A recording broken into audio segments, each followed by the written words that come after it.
Aboard. We're getting all set up here. Usually we're set up on the trading floor in Chicago. We've moved off the floor because of COVID.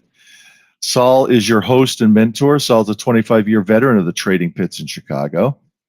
He is at an undisclosed location. He is actively scalping the market for his own trading account, and he has invited some individuals into his service as guests and subscribers. He's here slugging it out, looking to trade. He's looking for a minimum trading profit on each trade of 2 points plus. He's got a general 2-point stop. He's focused on trading the S&P 500 E-mini, which has been around for a while. Highly liquid. It's a derivative price off a basket of 500 stocks. It is a price that you can trade. As the market is going up, you can make money. As the market is going down, you can make money. In other words, you can make money on the long side or on the short side. It's great for shorts.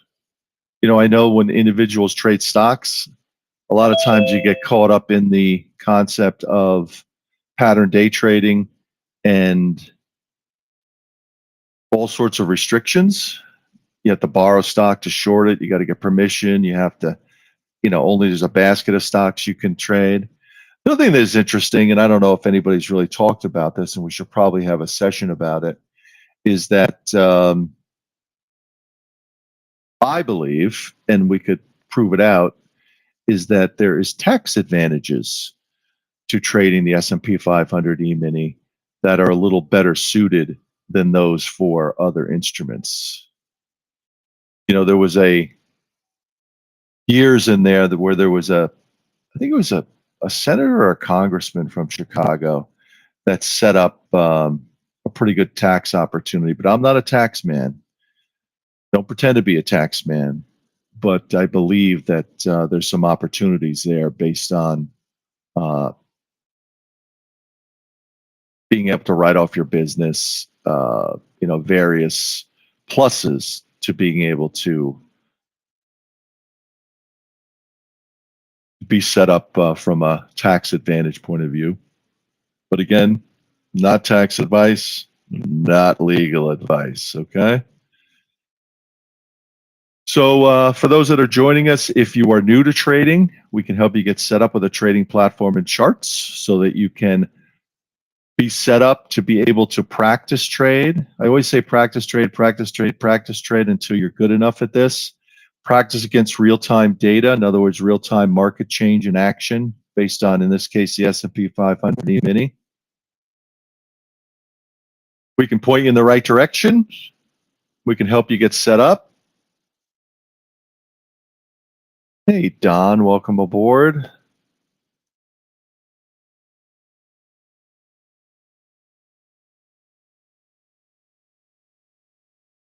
I'm just getting you set up, Don. We have a nice interaction here amongst our group. The focus here is on Saul. Everything we do is for educational purposes only. Nothing is to be taken as direct trading or investment advice. We're here every trading day, except for holidays. And also, we may take a vacation. And the reason we're able to take a vacation is because we need a break, and trading gives you freedom.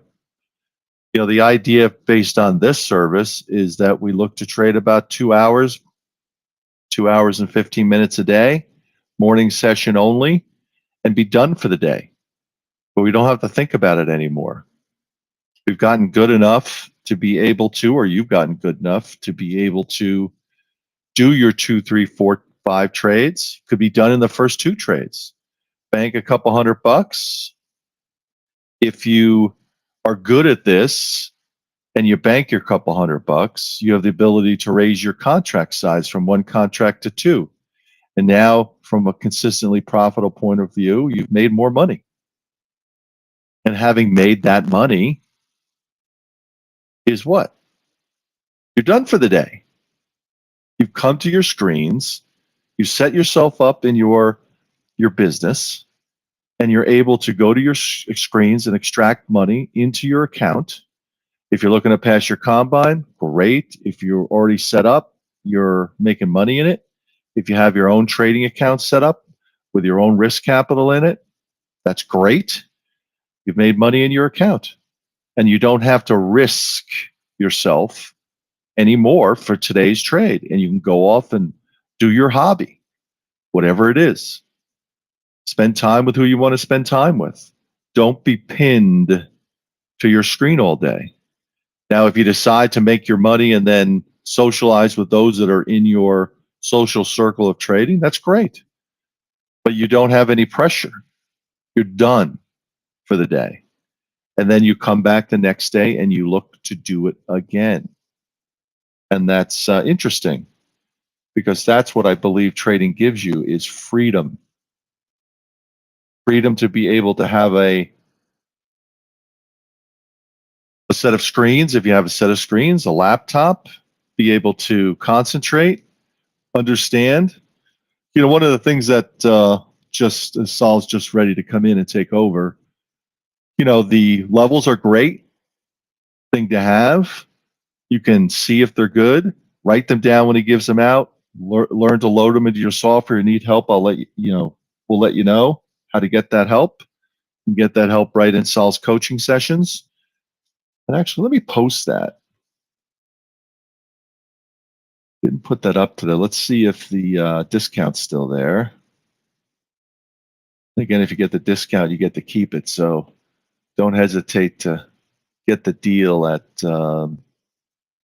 you know, 150 versus 400 a month. And again, if you get it, you get to keep it, right? So that's a blessing. You know, once you set the levels, Saul sets his levels. He does a critical assessment of the market after the opening bell to see how it's behaving before he risks any of his money. He's now assessing what's happening based on the reality of what's happening and how he's going to approach that day. And that's called the critical assessment period, right after the opening bell. So you could do that yourself. You could learn how to do that to give you an advantage, again, over other traders, an advantage to your particular trading account for this morning's trade. Hey, Scott, how are you today? Philip, Mauricio, KG, James. Hey, Gary, Dudley, everybody else, good morning. eMiniTradeAlong.com if you want to come into the Zoom and be part of what we do, be able to ask questions, interact.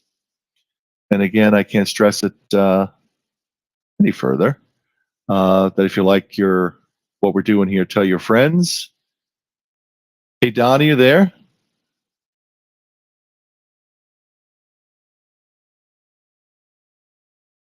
Mr. Down.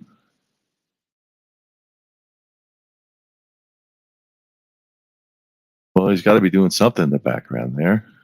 Oh, I think Saul's going to be popping in here. I just wanted to ask you a question on the mic. You got yours set up? All right. Good morning, everyone. Let's give you our levels for this morning. How's my voice been coming through? Has it been coming through okay here? Don sounds terrible. And that's my issue on my end. I guess he can't hear me again. Or can anybody hear me?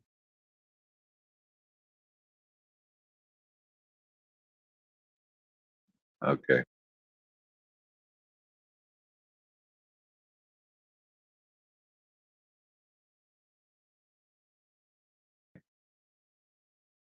This morning is 42.72, 42.72. Support below at 63, 56, 48, 40, and 32. Resistance on the upside at 79, 86,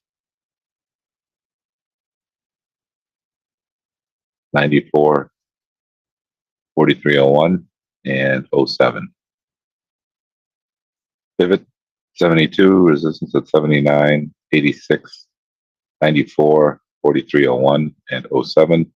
Upside resist, downside support at 63, 56, 48, 40, and 32. Alrighty.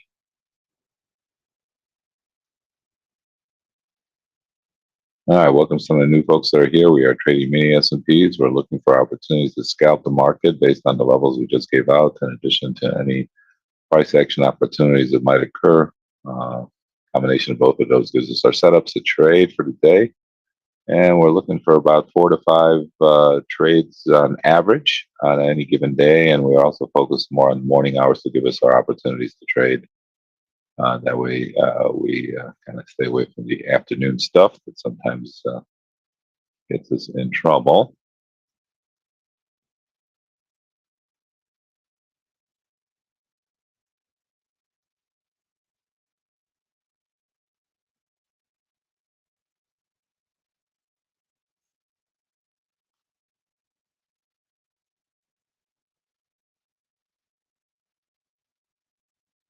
All right. All right.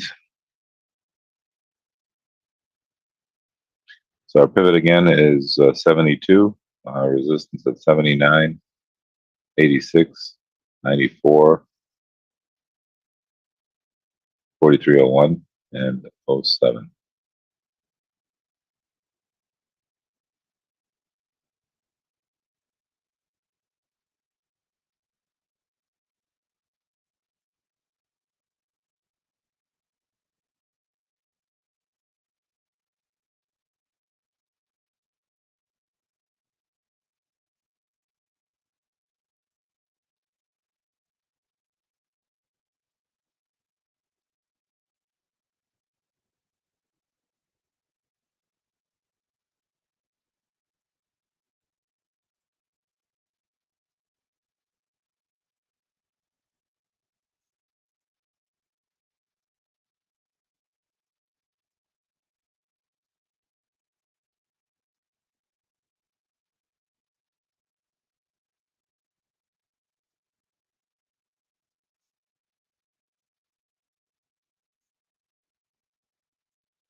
There they are in the chat for you.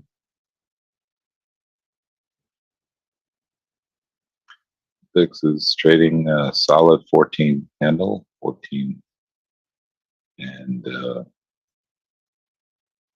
08, teetering on the 13 handle almost.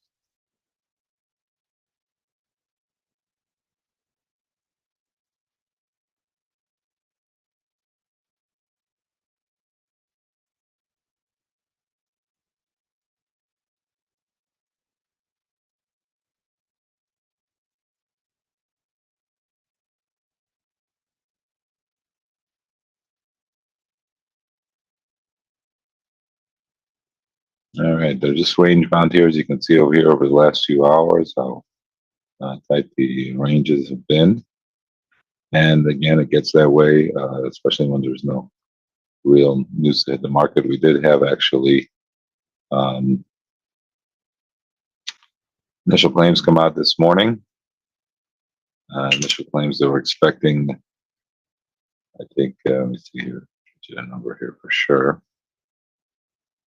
Let's see. They were expecting 235, last was 232, and they came out to this morning at 261. So had a little bit of a reaction there, and you can see there in the bond market. More unemployment is good. That's what that was telling you as we quickly rotate back up here. That doesn't make any sense, but that's how the market looks at this kind of stuff these days.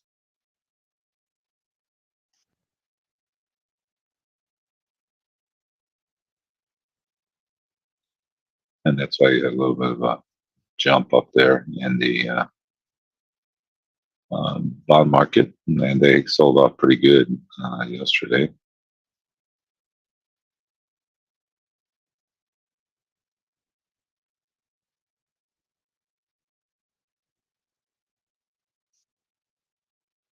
Yield on the 10 years down to 3.8 up to 380. The 72 is a pivot, so it wasn't really hit or not. It's just uh, it just is it's where our pivot is.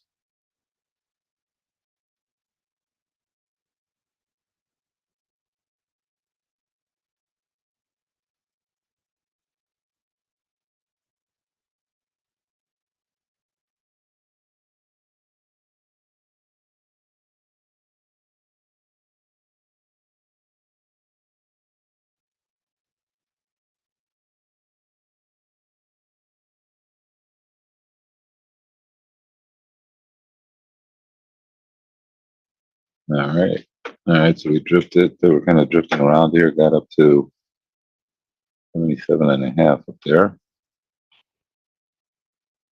Right. Of course, I had 78. Didn't get that. But we're still very tightly range bound here, and we're coming back down here to the pivot area. We do have a wholesale inventories coming out here at 9 o'clock.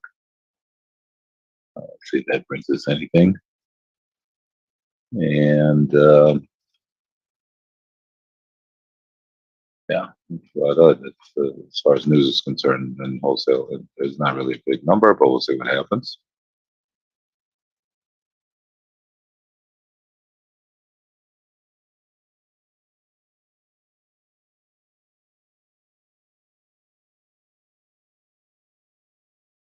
Very tightly range bound here.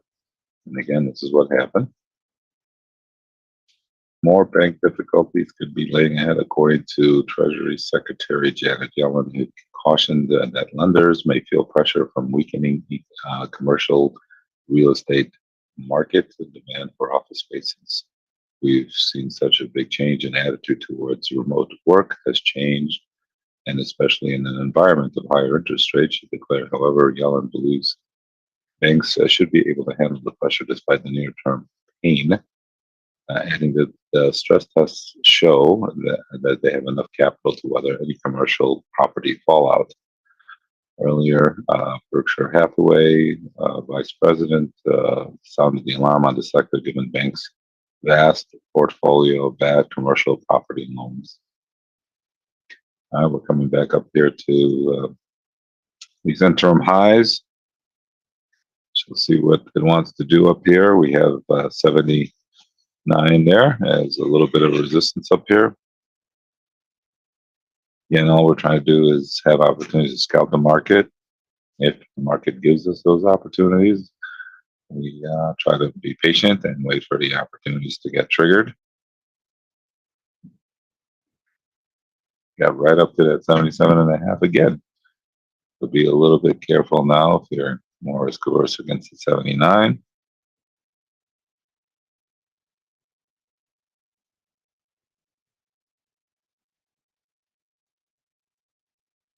Just because of the price action, if you're more risk averse, like I said. And drifting back down here to the to 74 is 74 and a quarter is where the market settled.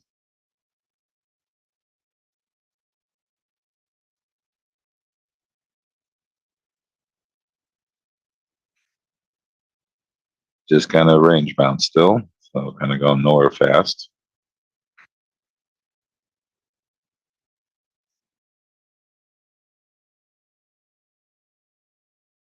See if this. So banks are not out of hot water yet, according to I guess Janet Yellen and Berkshire Hathaway.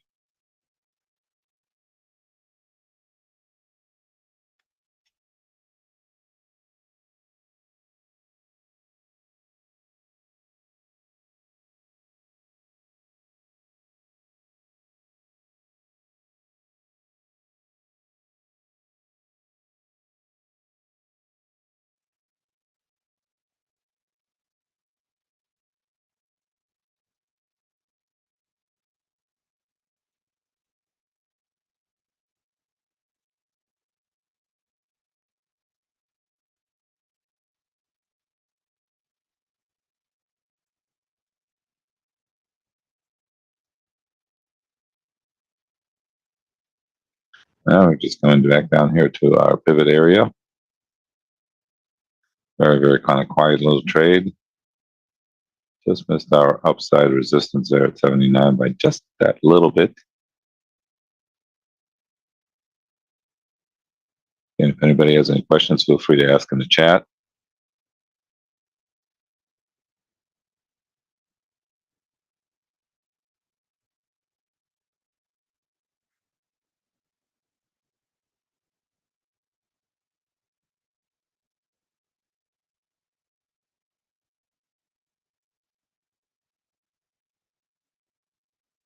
All right.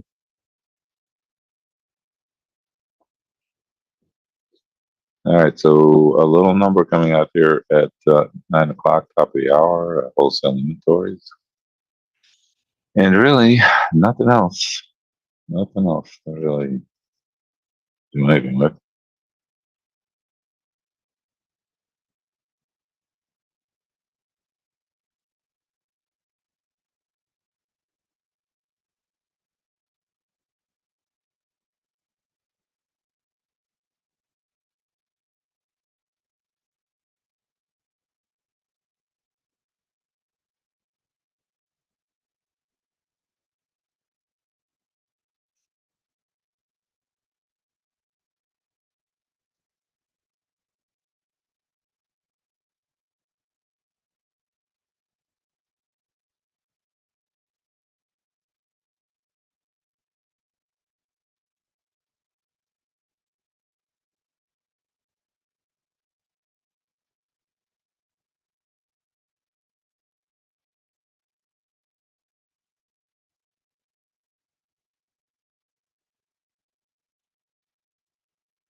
All right. Yeah, we did jump in there against our pivot. You're doing okay on this rotation back up here. Was there a reason to buy it? Sure. Pivot, green band, um, range bound type thing. So off of almost one of our first levels. So a couple of reasons maybe you could have jumped in if you were a little aggressive there. And again, it all depends on everybody's risk tolerance here. So everybody here doesn't have to take those trades, those price action trades, that they're there if they wanted them. And so you have a nice little, and look, these days with the trades, market the way it's trading, you get 2 points. It's 30 or 40% of the range so far. So pretty good move if you look at it that way, considering the market's not giving us that much. It is what it is. All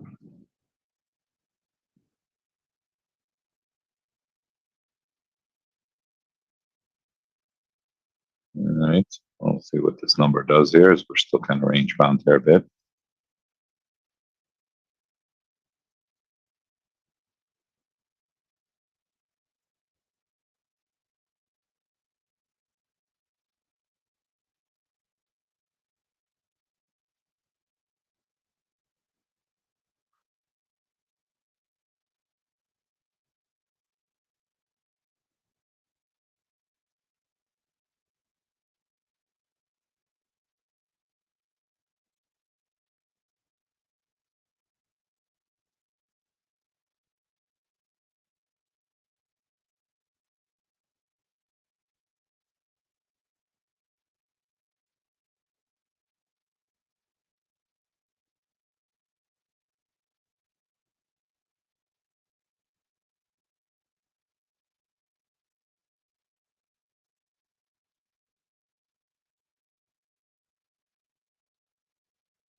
All right, now we continue to downtick. Our downside support is down at the 63 area.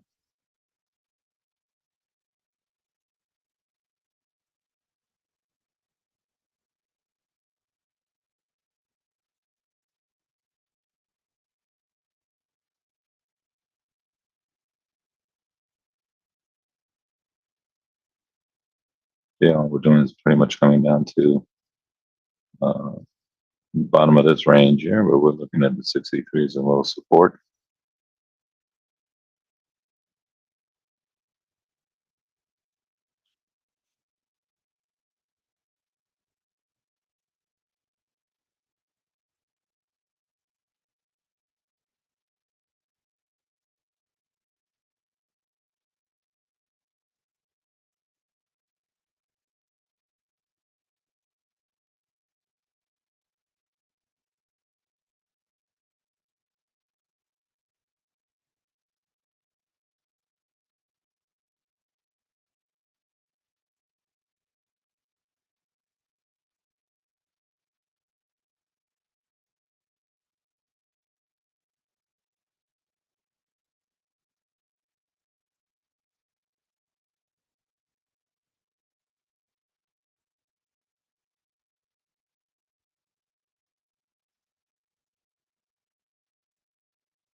All right, well, this time downtick here a little bit. We have 63, got down to 66 and change there. 66, right down to 66. We're looking at the 63.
We're just kind of hanging here on these lows now. We're looking at the 63 as the next support area. We do have a small number coming out here at 10 o'clock, but everything's been very, very quiet lately, so not much is going on.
All right. Again, just kind of patience is very important, especially when the VIX is trading down at the 14 handle. Markets kind of stay range bound and they don't really move that much. And they're just trying to wait until they get some kind of news one way or the other for where we're going to go next. So again, as far as we're concerned, you have to also be patient and wait for the market to give us those opportunities to trade. Unfortunately, sometimes we are going to get a lot of trades, and sometimes we're not. I will say that we probably do average about 4 to 5 trades a day in the morning hours, and nothing wrong with that as long as we average that amount. I think we do over the long run. So gonna have a couple days where it's slow. That's fine.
All right, market quickly rotated back to our pivot area there.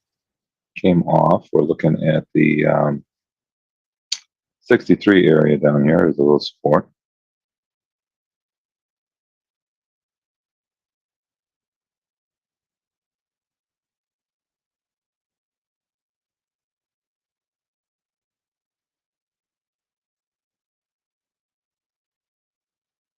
We have a small number coming out here at 9 o'clock as we quickly drift down here. Got 65 and change now. See what it wants to do if we get down here to the 63 area.